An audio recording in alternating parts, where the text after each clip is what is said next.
오늘 새벽에 챔피언스리그 조별리그 5차전이 끝났고 어느 정도 토너먼트에 진출하는 팀 혹은 유로파리그로 가는 팀 그리고 이제 챔피언스리그 여정이 끝나는 팀들의 윤곽이 좀 많이 드러났습니다. 근데 B조의 경우는 다르죠. 네. 리버풀은 확정이에요. 조 1위도 오늘 포르투전 하기도 전에 이미 확정이 나 있었는데 4경기 만에. 문제는 나머지 팀들입니다. 리버풀이 5승을 거두니까 나머지 팀들이 지금 1승만 거두는데 그치고 있어요. 이게 그러니까 서로 또 자기들끼리 물리고 무승부도 네. 있고 해가지고 포르투, 밀란, 아틀레티코거든요. 네. 저희 조금 뒤에 순위는 다시 확인해 보겠지만 예. 이번에는 밀란과 아틀레티코가 만났는데 아틀레티코 홈이었습니다. 근데 밀란이 승리를 거뒀어요. 밀란이 지금까지 무승이었죠. 맞아요. 조별 예선 7일 동안 무승이었. 나는 이거 본인이 했잖아요. 맞아요. 전 동생한테 레알하고 있어가지고 네. 이렇게 하프타임 지나고 이것저것 데이터 확인하다가 우리가 이제 폼업 많이 쓰잖아요. 들어가서 봤는데 0대0인 거야. 그래서 저 경기 졸라 좀 뭐 지루하겠다. 난 이 생각을 하고 지루가 있었는데 있으니까. 누구요? 지루가 있으니까요. 올리비에 지루요? 네네네. 네, 대단하네요.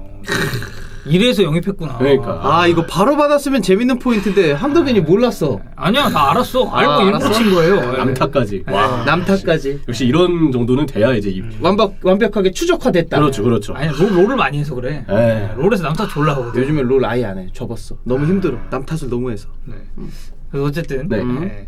뭐야? 그래 좀 말렸어. 아니 말린 게 아니라 좀 지루하겠다라고 폰목을 생각을 보고 했어요. 있었고 지루했다. 좀 네. 지루하겠다 생각을 했는데 경기 끝나고 저 진짜 바로 갔거든요 집에. 끝나자마자. 네, 그래 이제 가면 도중에 확인해봤더니 아틀레티코가 졌더라고. 막판에 한 골 맞았어. 마지막에 한 골 얻어먹고 졌더만. 그치. 네. 그래서 아틀레티코가 오히려 홈에서 굉장히 팬들이 어떤 실망을 안겼어요. 그러니까. 이 생각이 드는데 평소에 3-5-2가 아니고요 4-4-2 대응을 준비했습니다. 플랜 B로 봐야죠. 네. 올 시즌 전술 구도를 봤을 때 밀란이 좌우 측면 위주로 트라이앵글을 그리는 팀이기 때문에 네. 여기에 대응하겠다는 의도로 5-3-2가 아니고 4-4-2를 썼어요. 왜냐면 5-3-2를 쓰면 상대가 측면 쪽 팔 때 윙백의 수비 부담이 되게 많아지고 윙어가 없으니까 네. 중앙 미드필드가 좌우로 넓게 흩어져야 되는데 중앙 미드필드는 엄연히 기본 위치가 중앙이니까 그럼요. 측면 커버를 나가는 게 많을 수가 없어요. 빠를 수가 없습니다. 근데 4-4-2를 쓰면 미드필드 4명을 일일로 세워서 좌우 폭은 5-3이나 3-5-1을 쓸 때보다 좀 더 넓게 가져갈 수 있잖아요. 그리고 측면 수비를 할 때 측면 미드필드랑 측면에 있는 풀백이랑 서로 협력 수비를 하면서 밀란의 좌우측 공격에 대비할 수 있죠. 네. 그래서 시메오네가 4-4-1을 쓰면서 전반전에 AC 밀란의 공격을 잘 틀어막은 건 잘한 거라고 생각해요. 근데 수비를 잘하니까 공격이 너무 답답했습니다. 그래서 이 경기 전반전은 AC 밀란은 공격 안 풀리고 아틀레티코는 아틀레티코대로 공격이 안 풀려서 좀 지지부진했는데 아틀레티코의 공격이 일단 롱볼을 올리거나 아니면 좌우 측면에 공격진 다 좌우를 넓게 벌어져가지고 심지어 그리즈만 수아레즈도 좌우를 넓게 벌어져서 네. 측면에서 연계하다가 크로스 근데 박스 안에 선수가 없어요. 뭐 이런 경우들이 있었고 여기에 이제 중앙 공격은 선수 개인의 기량에 의존을 많이 했습니다. 중앙에 들어올 때 로드리고 데파울의 어떤 기술을 활용한다든지 아래로 내려오는 그리즈만의 그 그리즈만의 어떤 움직임과 연계를 활용한다든지 이런 부분들을 보면서 공격 패턴이 딱 세 가지다. 롱볼, 측면 크로스, 다 안 되면 개인 기량 의존. 근데 그리즈만도 엄연히 따지면 드리블 성공률이 좋은 유형은 아니니까 그리즈만에게 볼이 갔는데 연계 파트너가 주위에 없어서 좀 애매한 장면들도 많이 나왔어요. 그리즈만에게 공간을 주기보다는 이제 동료의 위치가 굉장히 좀 가까워야지 좀 빛을 발하는 편이니까. 웃긴 게 이게 이번 경기만 그런 게 아니에요. 올 시즌 다 그래요. 올 시즌 라리가 경기를 많이 좀 아틀레티코를 했나요? 몇 번 했거든요. 네. 근데 할 때마다 대두됐었던 문제점이 특히 좀 무지성 크로스. 무지성 크로스. 경기 안 풀릴 때. 맞아요. 측면으로 공 빼고 크로스. 근데 사실 아틀레티코가 냉정하게 봤을 때 높이에서 우위가 있는 팀인가요? 공격수만 놓고 보면 아니죠. 물론 이제 뭐 네. 소레스 같은 자원들이 헤딩을 할 수 있겠죠. 근데 그렇다고 해서 뭐 예전에 뭐 그게 지로나 최고의 장점인 네. 팀이 아니죠. 그러니까 뭐 네. 예전에 뭐 지로나 마냥 스투안이 머리 보고 올릴 수 있는 그치. 그런 팀이 아니잖아요. 그게 아니죠. 예. 그렇다고 그리즈만한테 헤더를 맡길 수도 없고 앙헬 코레아한테 말도 안 되는 그치. 얘기고. 그러니까 이렇게 좌우 측면 위주로만 공격을 하고 하다 보니까 데파울이 이날 중앙 미드필드가 아니고 오른쪽 미드필드로 나왔어요. 근데 데파울이 하는 역할이 이 선수는 좀 중앙으로 더 들어와서 플레이메이킹을 해야 되는데 마르코스 요렌테가 오른쪽 풀백이잖아요. 요렌테 오버래핑 할 때 그냥 요렌테 올라가는 거 보고 지원해 주는 거. 요렌테한테 패스 주는 거 말고는 데파울이 전술적으로 부여받은 롤이 확실해 보이지 않았어요. 중앙에서 뭔가 안 되는구나.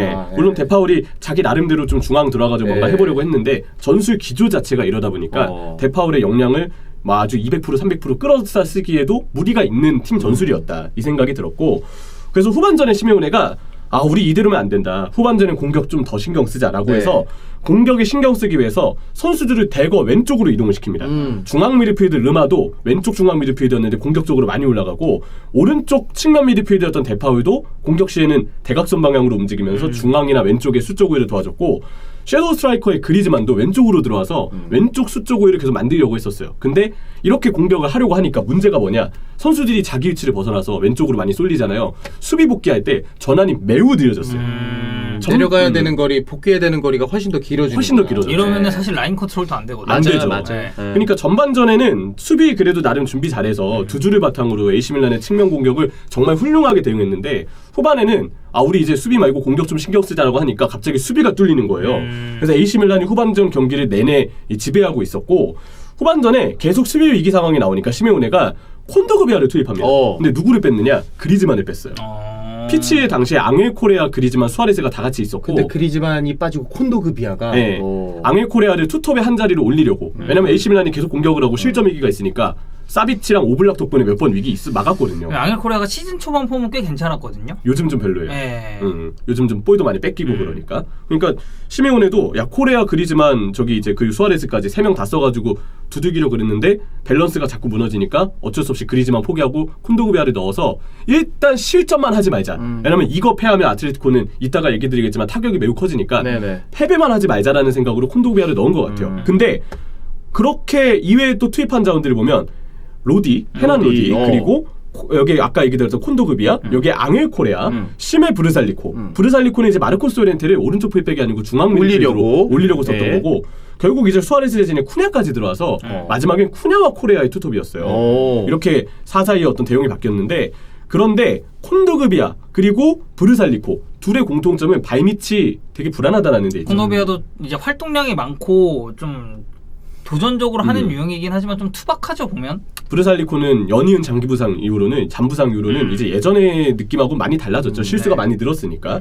둘이 볼 관리가 잘 안 되고 패스에서도 미스가 나오고 그 아예 동료들도 이 둘의 빌드업 역할이 크지 않으니까 어디에 패스를 줘야 될지 이쪽을 빼고 주려다가 템포가 늦어지는 경우들이 나왔어요. 오히려 상대가 두들기고 있으면은 좀 흐름을 잡아가지고 볼 소유권을 가져와서 흐름을 끊어야 되는데 소유할 상황 자체가 안 나오는 거예요. 네네. 그러니까 아틀레티코는 계속 두들겨 맞다가 결국 AC 밀란은 이때 교체로 투입됐던 플로렌치, 질라탄, 메시아스 그리고 놀랍게도 바카요코 여기에 베나세르까지 교체 투입된 선수들 밀란은 다 잘했거든요. 그리고 그래서 메시아스는 어쨌든 결승골을 넣었으니까. 그렇죠. 마지막에 메시아스가 또 헤더골까지 넣으면서 아틀레티코는 결국 교체를 했지만 오히려 더 불안한 모습이었고 수비적으로 눌리는 이 두들김을 맞는 분위기가 계속 이어졌는데 네. AC 밀란은 오히려 용병술이 통하면서 아틀레티코를 꺾고 1대 0의 승리를 거두게 됩니다.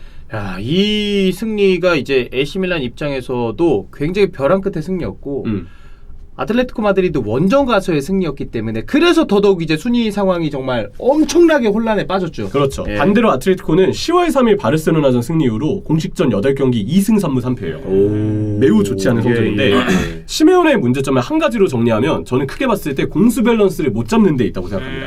수비를 잡으면 공격이 답답하고요. 공격 잡으면 수비가 안 되고. 공격을 잡으면 수비가 안 돼요. 저는 이 3-5-2 전술 있잖아요. 네. 요즘에 쓰고 있는 이 3-5-2 전술도 사실 백3에 보면 원래는 트리피어가 또 오른쪽 윙백 주전이니까 예. 트리피어, 카라스코 좌우 윙백, 센터백 왼쪽에 에르모소. 근데 셋 다 수비 위치에 기용되지만 셋 다 수비를 그렇게 잘하진 않아요.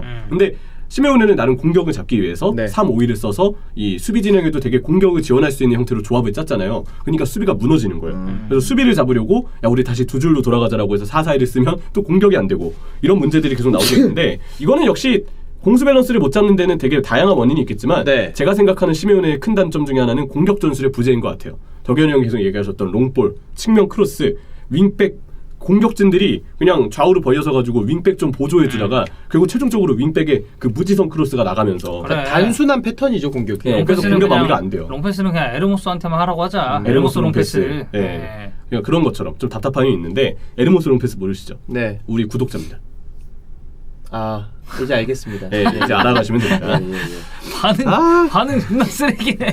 되게 혼내네 진짜. 에이. 아무튼 그렇고 수비 멤버와 뎁스의 문제도 있죠. 네. 왜냐하면 백스리를 쓰는데 센터백이 사실 4명뿐인 건 좀 말이 안 된다고 생각해요. 5명은 있어야. 사비치, 호세이메네스, 여기에 이제 그 에르모소, 그리고 이제 펠리피 이렇게 있는데 문제가 좀 있죠. 뎁스 자체만 보더라도. 히메네스도 사실 부상 너무 뭐 잦은 케이스고 하다 보니까 항상 리스크가 또 존재한다는 게. 그리고 에르모소랑 펠리피는 수비가 많이 불안하고요. 음. 그러니까 수비 퀄리티도 사실 문제가 있습니다. 그리고 그러면서 발생되는 최종적인 결론은 시메오네가 공수 밸런스를 대단히도 못 잡고 있다. 밸런스의 문제. 이게 올 시즌 아틀레티코의 단점으로 이어지고 있습니다. 네. 그렇다면 B조의 순위를 봐야 되는데 뭐 리버풀은 승부는- 끝났죠? 네, 이렇게 나와 있어요. 네. 리버풀 끝났고 오전 포르투, 전승. 밀란, 아틀레티코 이렇게 세 팀만이 남아 있는데 아 근데 5점 4점 4점이면 이거는 매치데이 6가 단주대 매치네 전부 다. 대단해요. 밀란이 3위인 이유를 먼저 정리해 볼게요. 네네네. 챔피언스리그가 올 시즌에 승점이 동률이면 일단 승점 먼저 보고 네. 승점이 동률이면 승자승. 승자승 전적, 네. 승자승 골득실, 승자승 다득점을 봅니다. 네네네. 여기까지 공통이면 전체 골득실, 전체 다득점, 그리고 전체 원정골, 전체로 가는 거죠. 그리고 그다음에는. 전체 승리, 네. 그리고 전체 원정승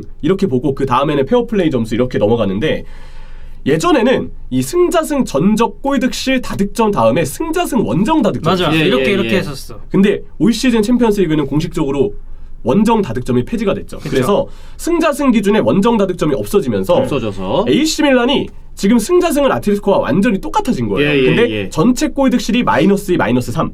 밀란이 더 앞서기 때문에 밀란이 3위로 올라가고 아틀레티코가 4위가 됐습니다. 예전 같으면 승자승 원정 다득점에서 밀란 원정에서 아틀레티코가 2골을 넣었기 그렇지. 때문에 그러면 아틀레티코가 3위거든요. 근데 올 시즌 규정으로는 밀란이 3위, 아틀레티코가 4위가 되는 거죠. 그러면서 지금 밀란은 조금 경우의 수가 좀 더 유리한 방향으로 생겼는데 밀란은 다음 라운드가 리버풀입니다. 네. 리버풀을 잡고 포르투가 아틀레티코에게 이기지 못하면 16강에 가요. 근데 아틀레티코의 경우는 포르투를 잡고 밀란이 리버풀에게 이기지 못하면 16강에 갑니다. 근데 만약에 포르투를 잡았는데 밀란이 리버풀에게 이긴다 하더라도 전체 골 득실을 봤을 때 아틀레티코가 포르투에게 대량 득점을 터뜨린다거나 아예 점수차를 많이 벌린 형태에서 이긴다면 골 득실을 비교할 수 있는 경우의 수는 생기거든요. 근데 이번에 패배를 당하면서 원래 밀란보다 그래도 승점에 앞서 있었던 아틀레티코가 예. 지금 뒤집혀졌죠. 무조건 포르투를 잡아야 되는 상황이 놓여요. 3점을 줘버렸으니까. 잡고 기다려야 AC 돼. 밀란은. 맞아요. 맞아요. 밀란이 어떤지로 봐야 돼요. 밀란이 굉장히 만약에 불안합니다. 이미 동기부여가 다 떨어진 리버풀을 잡잖아요. 그러면 아틀레티코가 뭐 정말 포르투를 잡더라도 네. 만에 하나 올라가지 못하는 상황이 생길 수도 있습니다. 이런 부분 때문에 B조의 세 팀 물고 물리는 싸움에서 마지막 라운드까지 치열할 것으로 예상이 됩니다. 그러니까 이거는 정리하자면 자력 16강 진출은 어려워졌다. 맞아요. 아틀레티코 라고 마드리드. 생각을 해야겠죠. 예. 네. 끝인가요? 네, 네. 끝입니다. 네. 끝.